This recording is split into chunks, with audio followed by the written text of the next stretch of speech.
Live good morning! Isang masaganang payamang umaga po sa inyong lahat. Coach Hans po at currently driving. No, maghahatid po ako sa aking anak sa school. Ayan, medyo makulimlim ang umaga. I hope everyone is fine. Alright, so guys, kaya po ako napa video vlog, short vlog actually. Bigla na lang tayong sinapian. Tawag ko po na sinapian, ibig sabihin may pumasok na motivation. So yes, ano po ba ang pag-uusapan natin? So ang topic po natin for today, this is going to be a short topic lang. Ang tanong ko sa'yo, anong klaseng Live Good member ka ba? Alright, tatanong mo na ba yan sa sarili mo? No? Ay, may ganun pala, Coach Hans. Meron pa bang iba't ibang klaseng Live Good member? Meron po. Yung katawagang ito ay didepende kung ano ba talaga yung nakikita mo kay Live Good. Ano ba talaga ang na-visualize mo? No? Siyempre, unang-una po dyan, number 1 po, yan po yung mga tinatawag nating inspired members. Isa ka bang inspired members?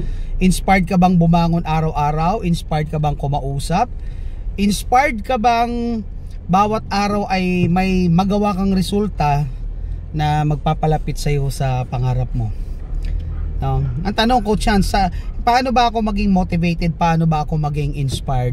Yung pagiging motivated at pagiging inspired po, hindi po yan dapat nanggagaling sa ibang tao, hindi po yan dapat nanggagaling sa upline mo, sa resulta ng iba. Dapat yan ay nanggagaling personally sa iyo. Ano ba ang nakikita mo sa buhay mo? Kontento ka na ba sa buhay mo?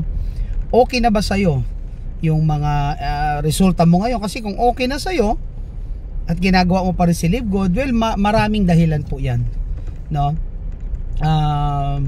Pero yan po ang, for me, ang pinaka the best type of member ni Live Good, yung pagiging inspired, yung pagiging motivated member. Kasi bakit? Yan yung mga tao na malawak ang kanilang vision, malaki ang kanilang nakikita kay Live Good, at nararamdaman nila na si Live Good ay susi sa kanilang tagumpay, sa kanilang success, and therefore walang anumang motivational factor na kailangan, kasi ang tawag po dyan ay inner motivation, or yung motivated ka personally with or without the power without the external powers na galing sa upline mo, galing sa resulta ni ganito, galing sa kwento ni ganyan. Dapat yung motivation na yan, manggagaling yan sa'yo. At paano ka magkakaroon ng ganyang internal motivation? Okay, ang internal motivation, manggagaling yan pag ikaw ay bukas ang isipan or tinatanggap mo yung realidad na may kailangan ka. Ano yung mga kailangan mo? Okay, sandali lang guys, paparking ko lang yung anak ko ha, mabilis lang. Okay nak, ingat nak. Ayan po, ito yung pinaka masarap na part ng pagli-Live Good, kasi dahil may oras na, dati hataw ako ng hataw, ngayon hindi po. Ngayon mas balance ang oras ko sa pamilya ko, araw-araw nahatid ko at nasusundo yung anak ko. Alright, so balik tayo, no? So ito yung, paano ka ba magkakaroon ng ganyang klaseng motivation? Well, unang-una, it's the acceptance of who you are and the reality of what you are.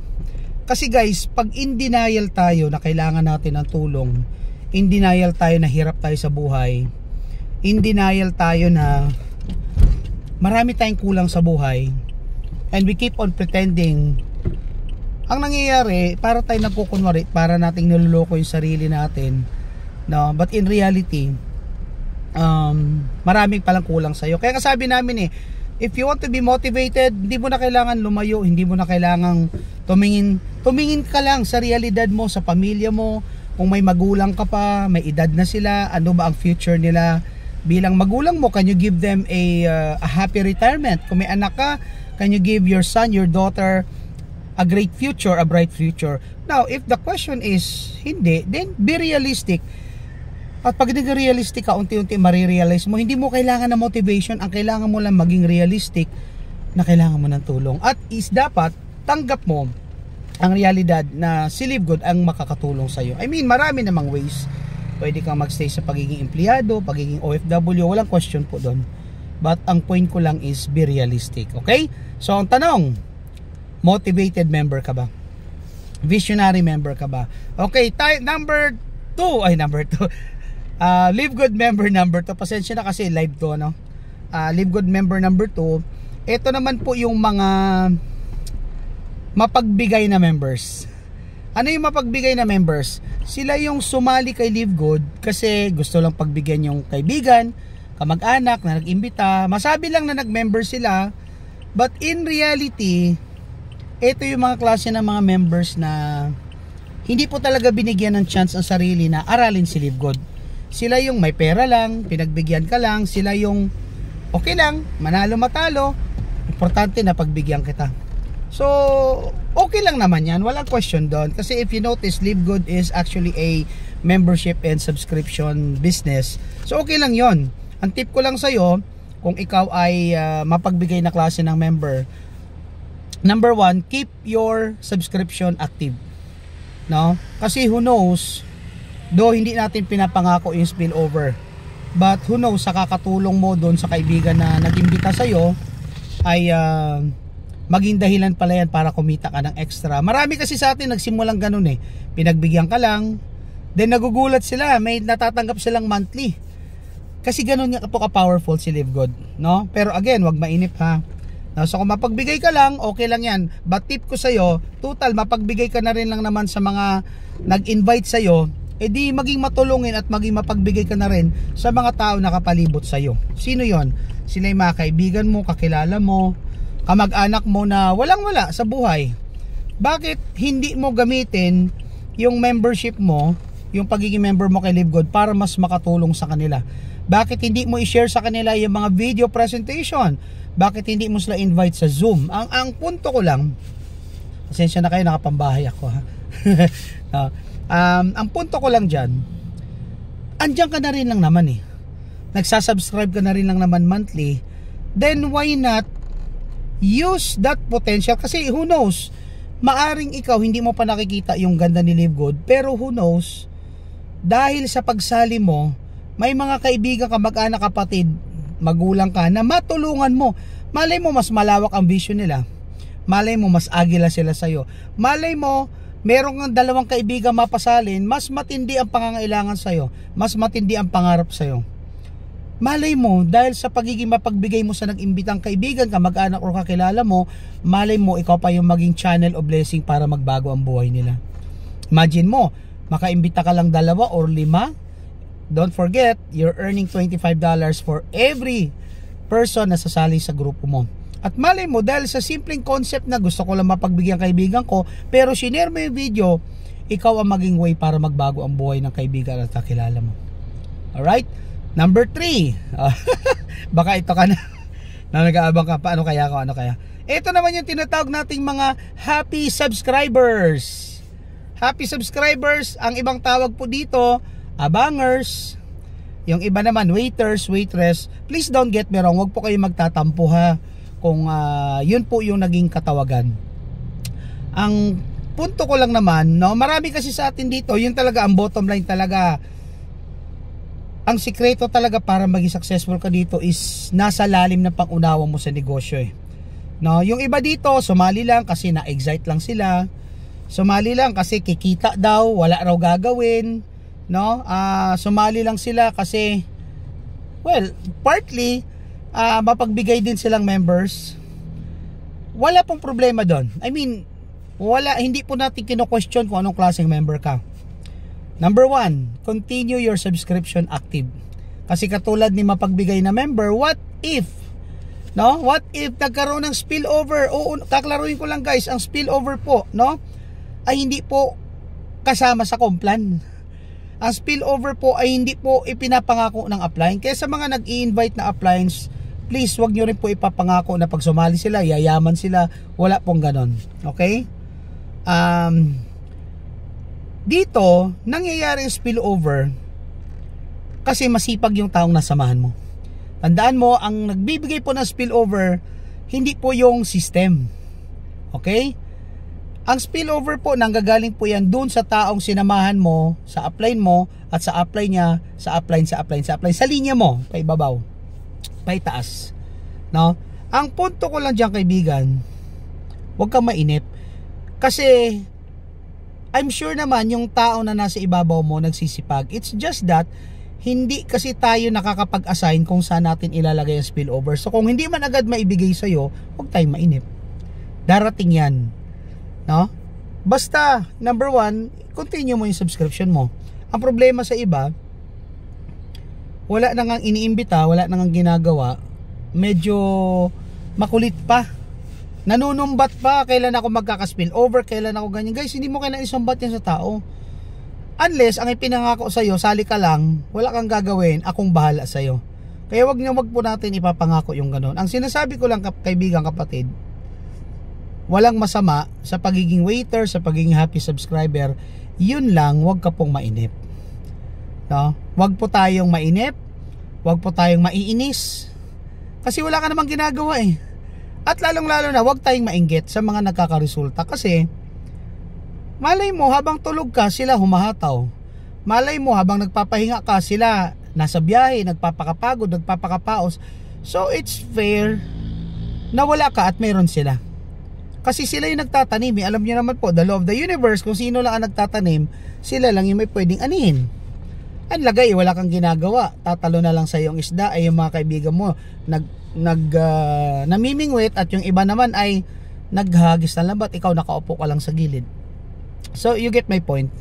So, again, wala pong masama sa pagiging abangers, sa pagiging waiters, waitress, whatsoever, happy subscriber. Huwag ka lang mainip. Okay? May nagtanong sa akin minsan, Coach Chance, paano pag 2 years na, o 3 years na, 4 years na, 5 years na, wala pa rin akong spillover? Ang sagot ko sa iyo dyan, imposible. Imposible yan, basta may ginagawa ka. At least share. No? Kung talagang wala kang ginagawa, wala kang kinita after 3 years, sabi ko, abay, mag-quit ka. Kasi bakit? Number 1, binigyan mo ng chance ang sarili mo na hindi aralin, si Live Good, abay 3 years na wala ka pa rin. Sobra na yan, sobrang tagal na yan. Imposible. Imposibleng hindi ka kumita kahit 1 cent, 5 cents, 25 cents. Imposible yon. Pero wag mo paabutin ng ganon, kaibigan, kapatid. Sayang yung chance na naging part ka ni Live Good, na ikaw ay nauna. Kukunti pa lang tayo, naging part ka ng first million ni Live Good globally. Sayang yung chance na ikaw sana ang makasaturate sa isang lugar kasi ikaw ang nauna dyan. No? So, wag po tayong maiinggit sa mga may resulta. Wag ka ring mainip. Yung iba, 1 month pa lang, nagkukwit na.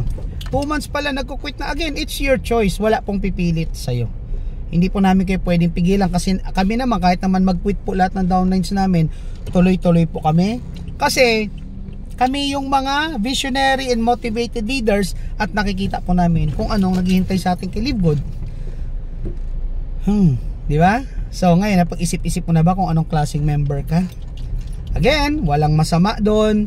Life is a choice. Choice mo yan. Kung hahataw ka, choice mo rin kung hindi. Pero ang importante, i-keep mo ang subscription mo active. Kasi no one can tell what the future will be. What if happy subscriber ka lang? What if helpful subscriber ka lang na gusto lang tumulong? Pero what if isang araw, no, sa sipag ng mga tao na nasa ibabaw mo, nalagyan ka ng isang leader o 2 o 3 leader na triple ang motivation, triple ang sipag kumpara sa'yo? What if dahil dyan sa idea na gusto ko lang tumulong or gusto ko lang itry, or yung idea na sige nga po-position ako, what if doon sa simpleng idea na yon, after 1 year, after 2 years, kumikita ka na ng $100, $200, $300, no one can tell. Ang punto ko lang, kaibigan, napakaganda. Teka lang, liliko lang po ako ha. Ang punto ko lang, napakaganda ng konsepto ni Live Good na dito, kahit tamad ka, pwede ka talagang kumita. Huwag ka lang mainip. Siyempre, huwag po natin ikukumpara ang tamad sa masipag. Magkaiba po talaga ang resulta nun. Ang sinasabi ko lang sa'yo, kay Live Good, may opportunity ka na hindi kayang i-offer ng iba. Basta, keep your subscription active. So no matter what, no, tip ko sa mga happy subscribers at doon sa matulungin na subscribers, tip ko sa'yo, mag-annual subscription ka. Mag-annual subscription ka. Una, that will save you 20% or at least 2 months of subscription, kasi instead of you paying around $120, you just have to pay $99.95. So that alone is a big savings. Wala ka na rin naman gagawin eh. Eh di mag-subscribe ka annually, wala kang gagawin. Pangalawa, it will give you peace of mind. Bakit peace of mind? Peace of mind na hindi ka na nagwo-worry kung maglalaps ka, kung aabutan ka ng cut-off. Kaya ako, lahat ng accounts ko naka-annual. Especially kung yan, nire-recommend ko sa mga happy subscribers at sa mga helpful subscribers. Lalong-lalo i-recommend ko yan sa mga active, sa mga motivated at sa mga inspired na subscribers or members. Kasi bakit? Baka masayang ang pagod mo. Ang sipag-sipag mo, ang laki na ng grupo mo, ay bigla ka nag-travel, bigla ka nag-busy, na-miss mo yung subscription mo, patay kang bata ka. Iyak tawa. Guys, always remember, si Live Good po ay isang membership club, no? With subscription na monthly. So kung kumikita ka na, why not save yourself from that hassle and subscribe annually? Di wala kang worries. Guys, tandaan niyo, we are now, today is what? Ano nung date na ba? October 24, 25? We are now at 800,000 accounts globally. Before the year end, we will be 1 million. And remember that it will have a ripple effect. Ripple effect, ibig sabihin parang sa isang batya na matining ang tubig, laglagan mo yan sa gitna ng bato, pak, gagawa ng bilog yan, maliit na bilog, palaki ng palaki ng palaki ng palaki, nagiging alon, naging tidal wave. So ngayon, nasa isang sitwasyon pa lang tayo na kalalaglag pa lang ng bato, maliit pa yung bilog, wala pa tayong 1 million. But once we become a million, lalaki ng mabilis na malaki. Magkakaroon ng tinatawag na exponential explosion. So sa mga nanonood po nito na hindi pa po alam yung term na ripple effect or exponential explosion, yun po yung pagsabog ng network. And once that happens sa isang networking company, especially dito kay Live Good, guys, believe me, sa mga magstay, sa mga patuloy na mag-subscribe, sa mga patuloy na maging inspired, tutulong at maging happy subscriber, sa inyong lahat na magiging active yung membership kay Live Good, guys, you will see that benefit in the next coming 3 to 5 years. Huwag ka mainip. Kung nainip ka 2 months, 3 months, talo ka, kaibigan. So if I were you, no, sa mga nanonood naman ng video na ito na hindi pa member ni Live Good, sumabay ka na. Kasi iba ito 3 years from now. Why not pumosisyon ka? No? Kung hindi ka pa ready hatawin, pumosisyon ka lang. No? Kasi the what ifs are so amazing, ladies and gentlemen. Ngayon pa lang kinikilabutan na kami sa pwedeng mangyari kay Live Good. Yung ibang kumpanya ginagaya na nga tayo eh. Yung ibang kumpanya nga magtatayo pa lang. Ito na ang concept na nakikita kasi they see the power of subscription, no, sa kasalukuyan, sa present market. So, sumabay ka na. So kung member ka na, please, no, well, it's up to you, but ako na ang nagsasabi sa'yo, wag na wag kang bumitiw. Do an annual subscription if needed. Ako nga pwede lang mag-subscribe ng 5 years, kaya lang we're only limited for a year of subscription. Kasi I want to secure my account with Live Good na hindi ko siya ma-miss out. Kasi grabe ang pwedeng mangyari sa'yo dito.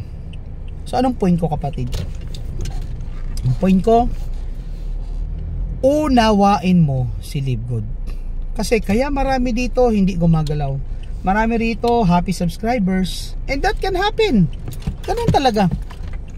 Kasi the reality is, hindi talaga nila nauunawaan kung ano yung negosyong pinasok nila.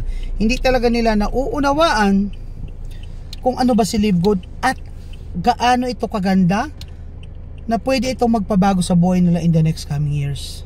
Na kung isa kang OFW, ito na ang magpapauwi sa'yo for good. Kung isa kang empleyado, malamang ito na magpaparetire sa'yo. Kung isa kang retired or senior, ito na ang magbibigay sa'yo ng enjoyable retirement. At kung ang motivation mo ay ang anak mo, ito na rin ang magbibigay sa iyo ng katuparan ng pangarap na hindi mo nakuha ngayon, kaya mo na ibigay sa anak mo. Okay? So I hope nakapag-inspire ako kahit papaano. I hope na nakapagbigay ako sa inyo ng konting kaliwanagan, no? Guys, we all deserve a great life with Live Good, but you have to start by believing that you are on the right vehicle to succeed, and that is Live Good. Ngayon, kung ano man ginagawa mo, ano man ang kumpanya mo ngayon, at ang paniniwala mo ay yan ang magbibigay sa iyo ng magandang kinabukasan, then that's fine.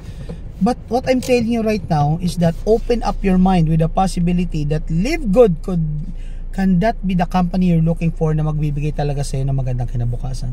Okay? So I hope nakapagbigay po ako ng isang inspirational morning sa inyong lahat. Pasensya na po, hindi pa po ako nakapag-shower, hindi pa nakapag-makeup. Real talk po tayo. Ganyan talaga ako pag sinasapian, atake. Okay? So live good morning po sa inyong lahat. Kung saang panig ka man ng mundo, saan ka man nanonood ngayon, I hope you're doing well. Keep on inspiring, keep on sharing, and let's continue to be a blessing to many people around the globe. Okay? So once again, Coach Hans po.